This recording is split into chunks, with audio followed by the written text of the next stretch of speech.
Hey folks, we're on the range with Tulster, and today we're going to be using the Tulster Profile Plus holster with my Hellcat Pro. And we're talking about dealing with close threats.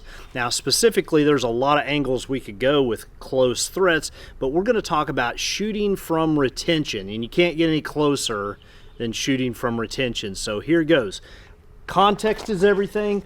Retention shooting is any time you're within that arm's reach. I can't go to my normal traditional shooting position, so I've got to modify how I shoot. And if you're like me, the first time I ever saw this, a little bit of pride kicked in and said, oh, it's point blank, I really don't need to practice that, I'm beyond that.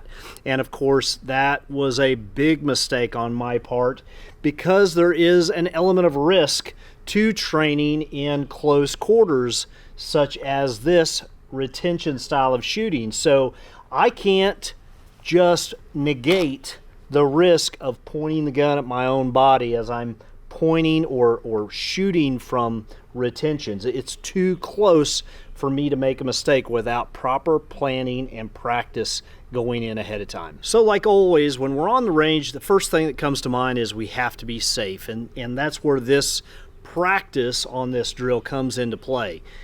I really need to have a good mastery of handgun or firearm safety rules, but my draw is critically important as well, because now I'm not having that luxury of two-handed draw. This hand's going to be tied up, either distracting, pushing away, grabbing, pulling in tight, whatever it may be. It's not capable of helping this hand in the draw and the clearance of cover garment. So this dominant or strong hand in my case, which is my right, is going to be doing all that heavy lifting, and so I've got to practice clearing my cover garment, getting my proper grip, and going forth with the drill from there. Breaking down this drill, we're going to have this support hand tied up. Our strong hand or dominant shooting hand is clearing cover garment, whatever it may be. You need to practice all of those. If you haven't practiced a concealment removal, you don't want to wear that until you have practiced it, because this will come back to bite you. So I'm distracting, blocking, whatever. I'm clearing my cover garment. I'm gripping. I'm ripping the gun from the holster and rotating away. From there, I'm going to move to a safety posture with my support hand and tuck behind my head, and then my finger can move to the trigger and engage the target. Those steps need to be carried out and practiced in a very deliberate manner with no rounds in the gun before you ever go to the range. Try to run it at full speed. That just is not a wise way of doing this drill. So break it down, go through the steps, and then when you feel comfortable and you get enough reps, then it's time to break out that loaded magazine, chamber up, and do it for real.